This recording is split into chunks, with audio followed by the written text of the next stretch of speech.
Obi church doctrine actually ne say when you sure one thing oil ehu nyama no me ni problem and obi so nyame sam ne doctrine actually ne say e wo bible no mu nti ese me issue was me ni problem na oil no me si dwam say e wo bible obi issue anointing oil a enkyere so e fake esuna sofu djuma na sura difu djuma sa wo ko hospital doctors ni go bebre doctors no obi a wona djuma waye obi ye tiremu nko adjuma nti wo bon say wono gi awo no beka say twan doctor sumasi enne wiase we ya etim sesi ye ba bi ahoya na ntintwitwa ene adutuo ene pull me down e wo nwa beka say eye asofudim abusia mame nchia na memo akwaba Emra Adepa TV so ene nso yatena CS nkonwa ye ne Apostle General Moses Osei fireman meme the fireman asoso e de amano ewie emrem nyankopon e de papa ye adwuma de entiase de ye Kristo sumuimu e twintwa ye namu ene Ghana mansem a ye entiase e na ye ba ne nchen ye beje na dwenkyere na ye de bi ebo ye bra ene yatena se ye bekasa e de afa asofudie hu sanse wo ye nyame adwuma na cheye pa ene obekire mu mera ohyase ene ba bi ode aba bedu wo ye nyame adwuma cheye nti ne yebusa ne sen ena asofudie esitie enei se ye de toto anka ne de ho a first said de na asofo epese obi pese obeye nyame adwuma process obekom no e kame ha se nei aye so simple eno na ye anasa tete de no ene ye wei ne nsem bebre ene ye de somo sima a di enimu a ekoi kan ye ho na ye nto aso dedi mame mu akwa bamra Adepa TV so meje oso me de share eniema mu boko twedi ampo adawro ma oguso wodi ne hene yenda nyankopon ase dedi ene asofodie ene sede kane asofodie na ye nhase wo hye nyame dwuma ase ye mfie sen ni me da ase ma wrade mpae osoro adwa na asase ona asenti aso osoro ni asase yefo katachi odi menseme fata wo kotwa de sua ho na manka nsuo wura ede ani die ne manyam nyana ma we bo odi ani asore sanse tumi nyina kura wonsam me enim die ye nyansa bo ye chidom ewe be hye wonu munyam with Jesus Christ name amen amen medase etisen amen yo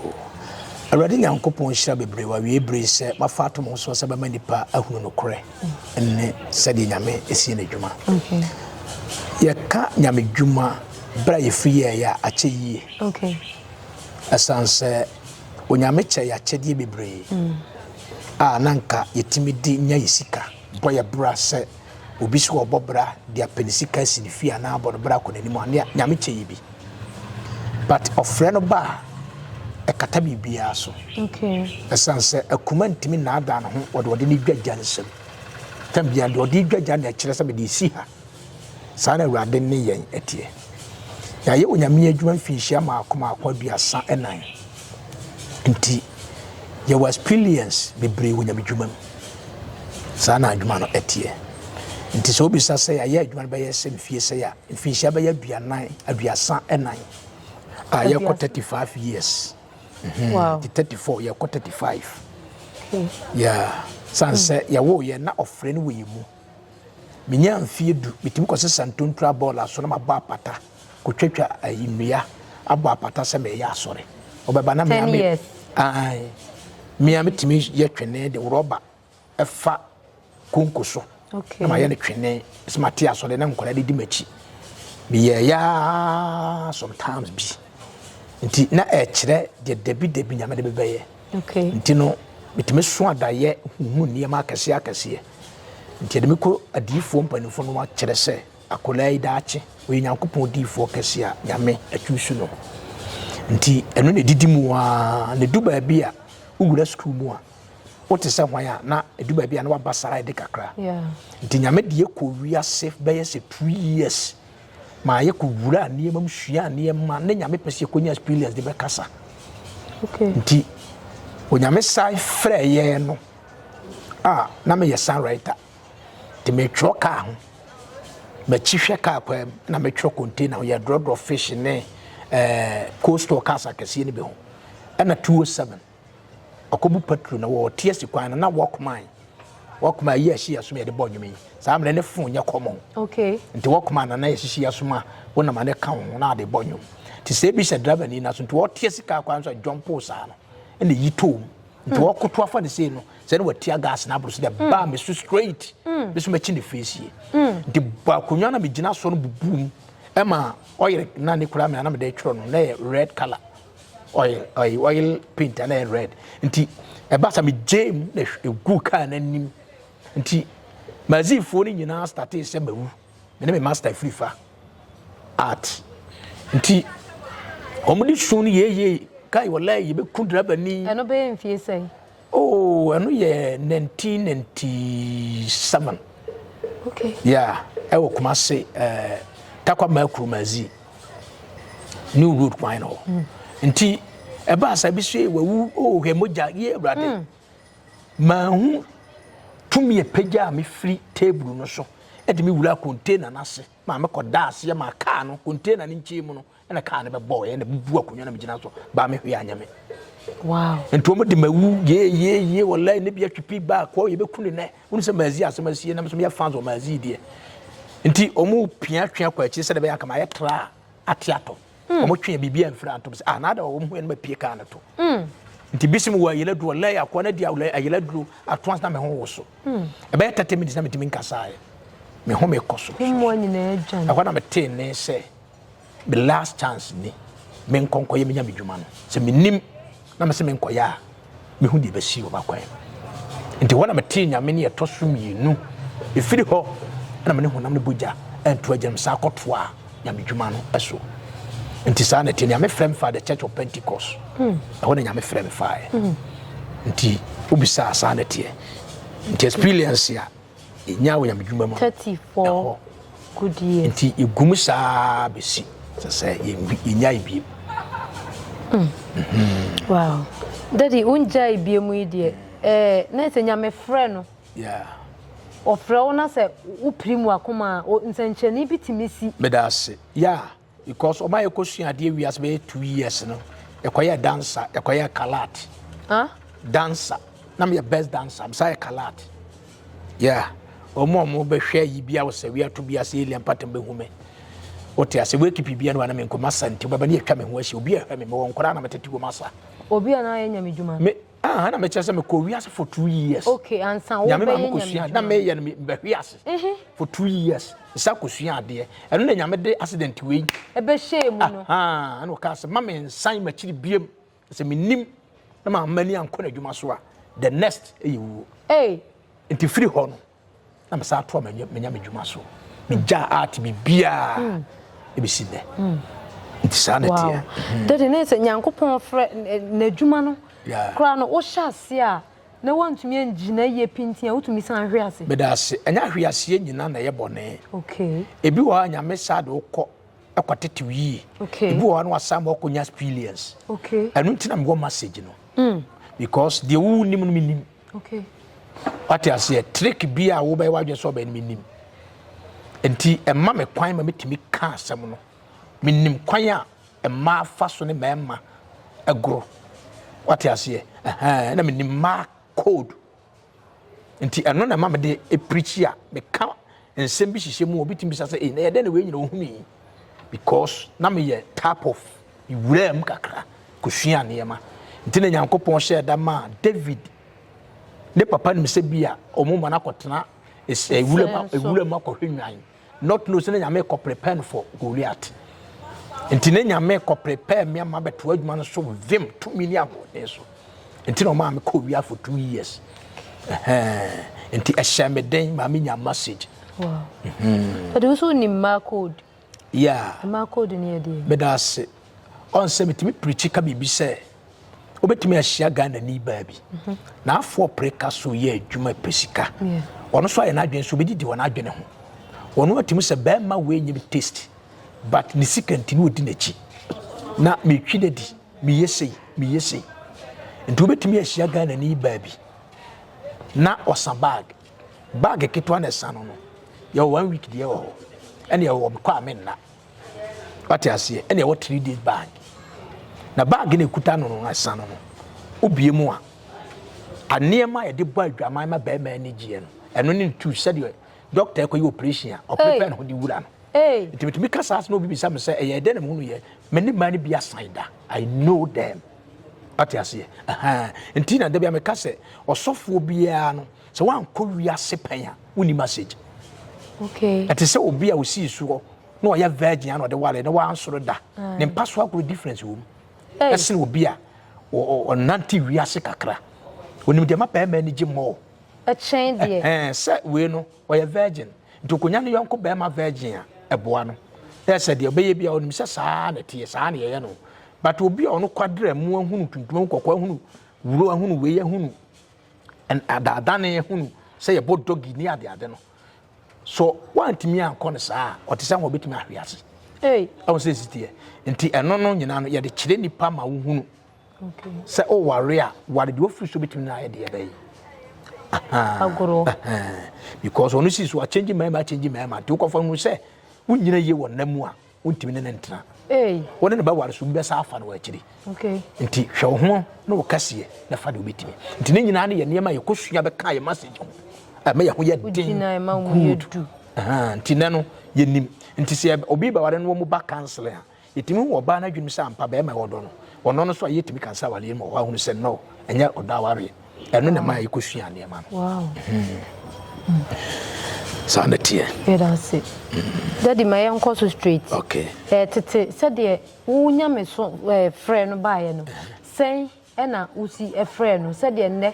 obi awie ni school wabo ni degree bi o person o call Bible school kakra once no call Bible school wie a obi kura wie Bible school na watene ho o pe na sorry man e obo nse school dan bi mu na wa sha ase e boabo nipa no obo nse 3 years 1 year time bonse na wa start asi bibi kakra obekona odinamu a wo preachie ene said the first wo fa nyame said the wo si efa mu no sanity nso ne ye bi abo nyankopon hirawo nyame hwakoma okay ene wo de afre nipa enti na wo se osoro nyankopon te wo soro wo de nani krankinchiri fa wiase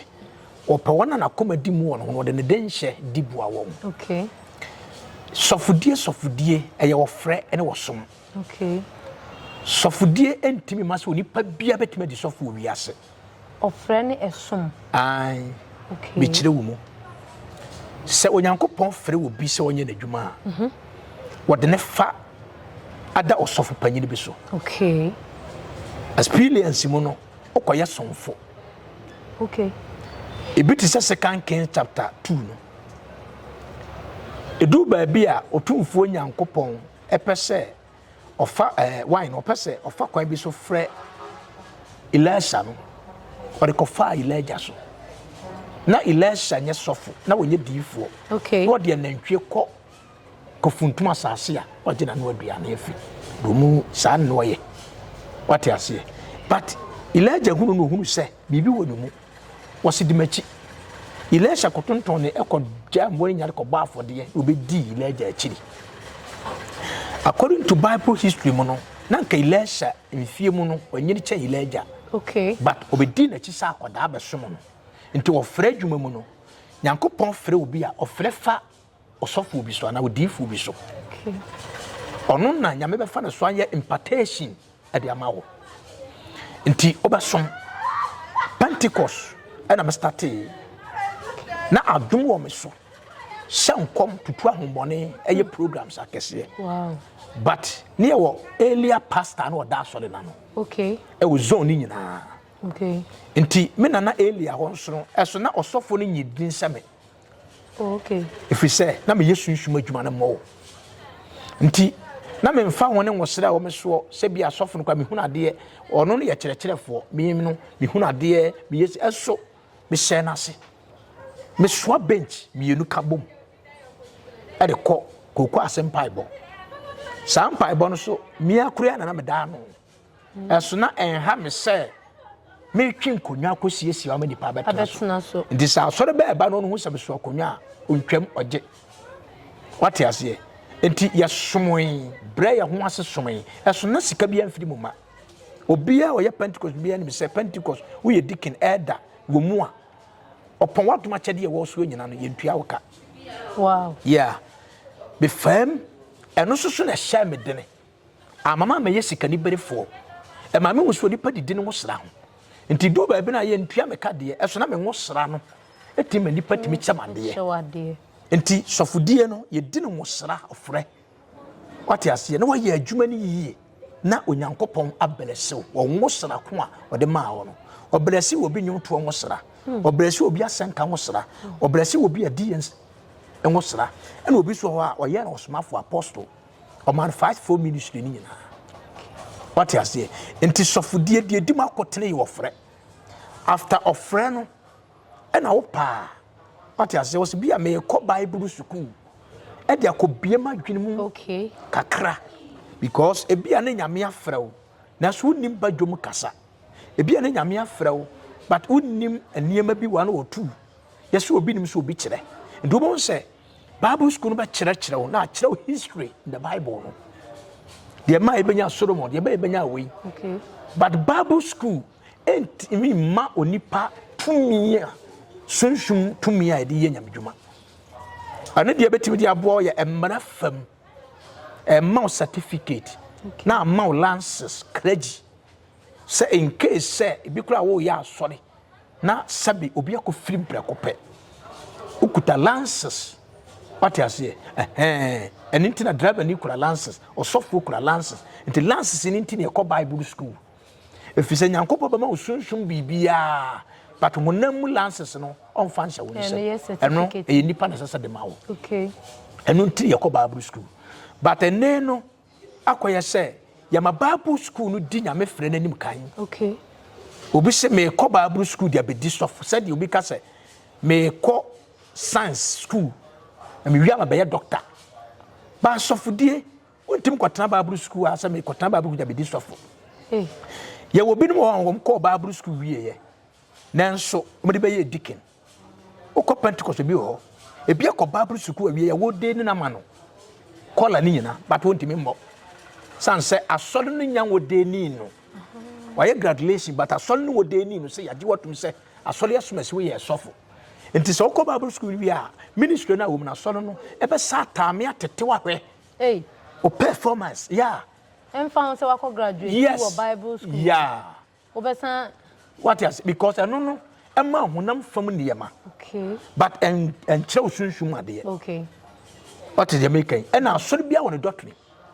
don't mean cause come bible school aba me 50 am de ko wura Pentecost ya nyew sa so ko sua Pentecost na bakwasem ma so ne tetewo study wo preaching wo teaching wo prophecy wo bibia ansana ebre ba ne nyame se ni pem yemfaw eni sofo ya wo de new as wo de minister ya ma branch ene nyina sa ne tie eno ne ebinum emrante ne meba na aba no ebinum ntumi nti okọ bible school 3 months you obakwa kwaji school dan me somate asole eno ka ho na ama ne asofudie mani mo nyam bebre no efi kane na ye ba ye na ye be hu Methodist Pentecost Presby ni meto Roman no ni ade no na asofudie no samle na ye ba afode ya ye ba apata etwa bregu so na de aduane na ba afode bode ani no wa he da gina sa afeso me twa akọba afode akokọ a wo hye da gina akokọ no wa kye no de akọba afode na nyesika we are sika de na nsentemu ya bretia we mu na betan na bebom den ya se on say ye ela na sesan na CZ bia wo de esi one second is so be hwe na ye nsu bench wa so there na what the time be plastic na say plastic ni twamba ti sanity good ti amanuane no so asesan be ye dwete medase enti sofudie no eno na ama ne asofudie asa no ebi nye ukoje bible ntitiye ni wi a eso be gain experience enti na ye wo school once ye wo assignment na ye wo notes what you say why you know so nyina wi a na baby sa ho question di lo kosua bible school na fa performance na ye dey ebra anko performance bia obi bible school no a opese ye de kwala na bon software no tobo na besom na som kakra because me free Pentecost me kwa so bi me koso more than 14 years 2008 ne de kwala bo me minimum as a reverend 2008 until 2012 ne bo my apostle what you say 2014 na be apostle general Nti 2020 and you become bishop. On says 34 years me 35 years in ministry. What I say because me power some me brem man kasa do match dey o me so chain me so for down no. Nti me fa di me som no. Ono so da bia no o hira me, o yi bi pie. Program bi da be koso ba bia, wa bo me din ye de mato so. Cause onu se betimi aye. Asori ba bi kura de be free mu a na asese obaya o say e da me jiudi so betimi aye ye mam. Me ye bi bia perfect. Eso na me nye ntiti ye free obi a ho. If you say nyame de maame firi awom awohum na de gift ne maame e wo ye busuam na wo de tumi ne maame atiase enti saa na tie tadi anantin twitwa wo nyame fa na men kan se nyame som no mu bokoya asofo ye anantin twitwa bi wo mu za se ope enne wiase we ye tim sesi ye ba bi ahoye a nantin twitwa ene adutuo any pull me down ewo mwa beka se eye asofodiem yes eho ne se ye nyankopon ne nkrofo hia ho na bonsam koye won se ba bia nyame ne monyam daadi bia bonsam so gensi pese enane nti asofo nkasa these days ni dia bebam nyina ne se obi agene ho di so ay master okay yeah eso bia osa owura mukura no onu ba bia eso beka to se panyini ka de yi panyini ka bibi o se wo che wa adwuma bi mu nyini yie wa adwuma bi to mu yetete wa adwuma bi mu ya eboaw because wo hini bia oto no bu asiye esua amamre amane ne asade yie wo na hiniye mu no na hiniye tatrete but the ya wan tete ansua ba kwase me da konwa ne ho no na konwa die nko ba bia ye o ka asem kro mu rekiri ye mfa bi se wan sua ba kwase mo akonwa no nti ade bia hia teteye so atiase ti ne do obi bedi hina ye de ne hyedem akirekira amamre ne asade ye da konwa na ho okay wa hini ni kwa so gina badwom didie eni wo ba ma ba bia anyon so just like that and didi atam rough and tren won sam obi ye nyina ye kire nti sofudie no ukọ Bible school no wi a wo ba asore no a ministry be kire wo and fausta bon kum kasa nkire nipa o kasa fo ba japade ho a fra ne ntema ni nyina ye be kire experience ni bia but ebinum anya saade ni nti ene na obi atimi ka de wo pe obi gina pocket no bo ba japade di dwam just like that na kante sa aka ne no what you see na kante sa aka ne because ye fra samantema ade a ye mfra ne ntema ye no kore so onyame se kan ye obi atan eno de ye nto ho sebe na emo wo ba wura sebe oba bi kana semu a ye to sebe what you see enti sa na tie onyame dwumam adwuma na ye ne titiye wom usua de na aboa wo okay usua enti na ye mpa de sua ye mpese obeteteme wotena onya bo mpa ye ba akomienu hunu tonso ka school da nya na park nya na bano ogina so baba no ogina so no otiem no obotons enti na ma fake prophet na do ma na hu amane otia de nya so obompa na ba akobi atiato meka o se o manya tumi otema sore ntimi ene obekọ asore no anopa deliverance awia deliverance anyumre deliverance aso amo deliverance wontimi nya asore ese ne madom ne ba no asore ye nya deliverance deliverance ne word no word no ni deliverance no what you say ayare sa enkom hye die ye bia ne ho atwa nyame asem fisa asem no mu ne tumi no ne obo mpa ye bi obi teto tiam no yen bra ye nkoda nyame frɛ ye ne ye tiku ti sankra ne ba ye nyini ye no ye jasa ne ma no yes ko ye nyini ye nyin ese ye kra ya ho ode ne ye timi ya adwuma na kwa akiri ye da bia na keke ntina ne ye commande fi no afi obi beka fi no afi kane no a ye wura mu no a tumi ne ba na nyini wie ye no na wo ye ode ne se kan ode obeka sa kwan ansa na miensa na enum nsia teteto ba ne fi no ate atopan nti ene ne command sa wonyini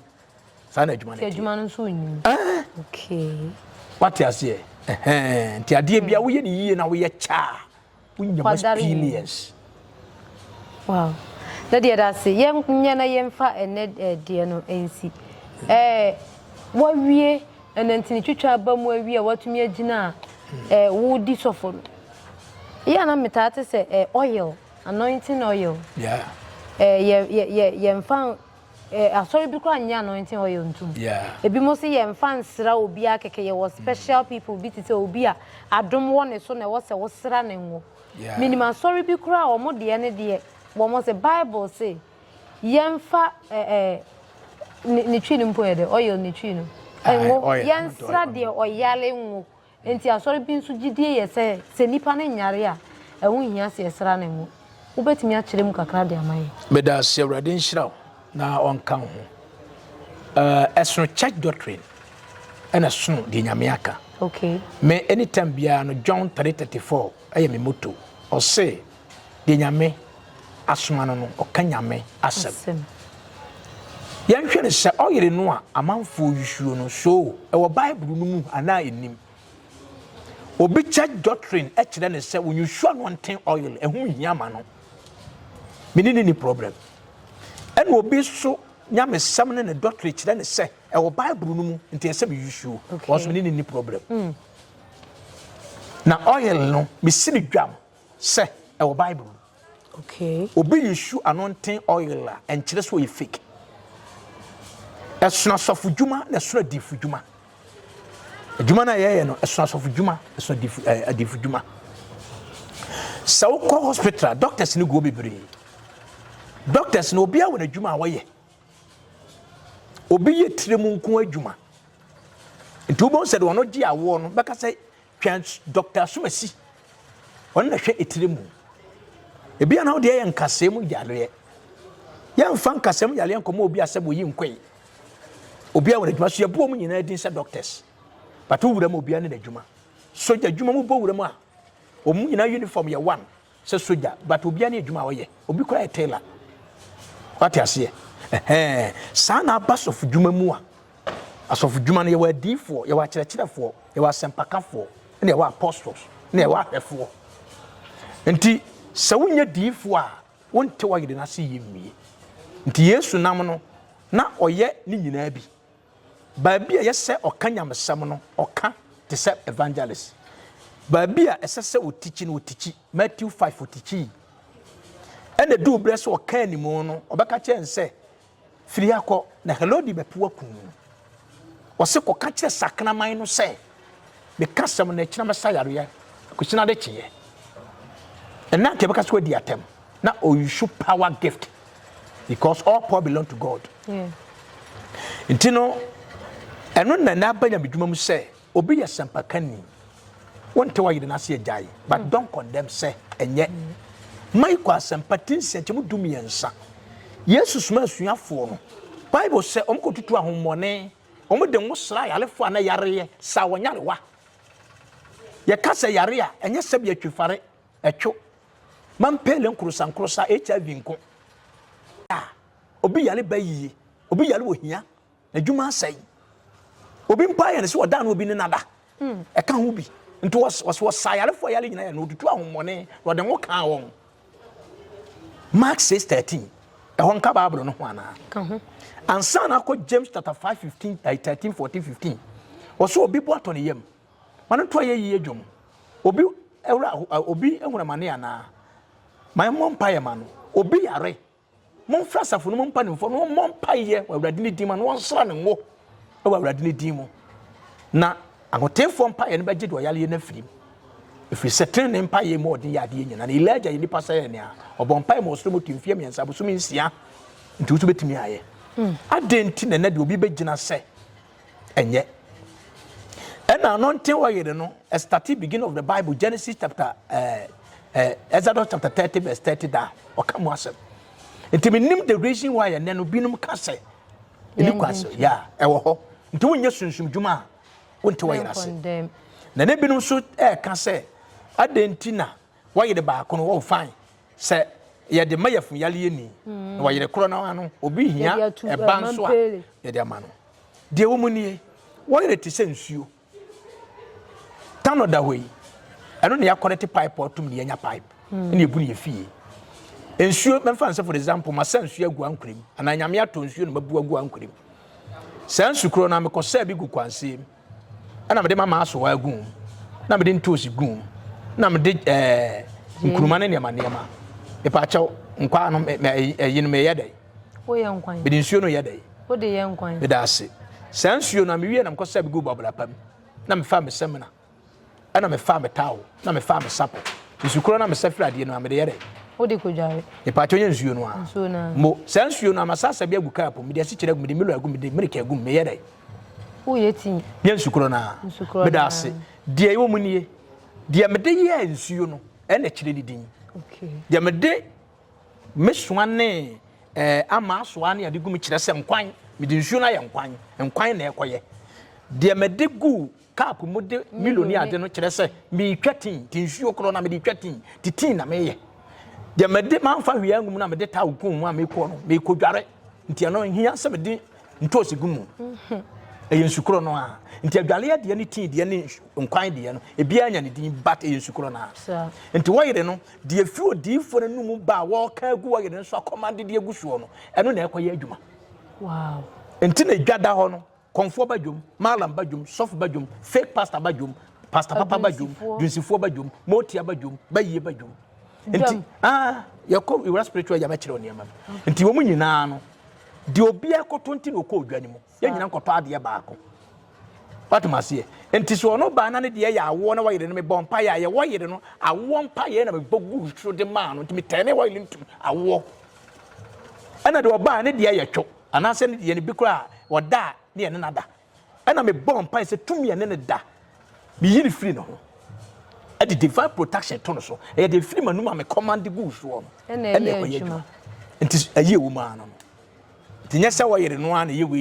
e ye wanum command tina bia me kasa no nten wayire so okoto no dwom ana star ye friend ngo oil just like that utumi de chiba yele di utumi de chibo fruit but the more sofo be bompa ya gusu pe eye ngo a yate ho tina ya anointing oil what the tumi bi awuram ntinya wayire just like that bi ti esi asa me sensuo na me bompa ye gu nsuo nso a ye be friend nhira nsuo ye friend nsuo if se me shira so ta be different sanity wow abusia ye kase difo ewo Ghana difo ebi ene Apostle Bishop General Moses Osei that the Voice of Power Ministry ano awiye mrenyame de ne ye adwuma de wonte ase bia no obetumi ene papa adi nkomo e de afa ho se de ohunu no ene masua de pa mininse won so wasua de ene encheche na ha ena bre e makwan na ansa na ebeko no papa for last words etudwa na afedie enti de make nyina ne se wonye oil ni a enye mistake but men kase bi obi oyisu oil o fake because bi ana wonye difo ana wonnim hu nim de bia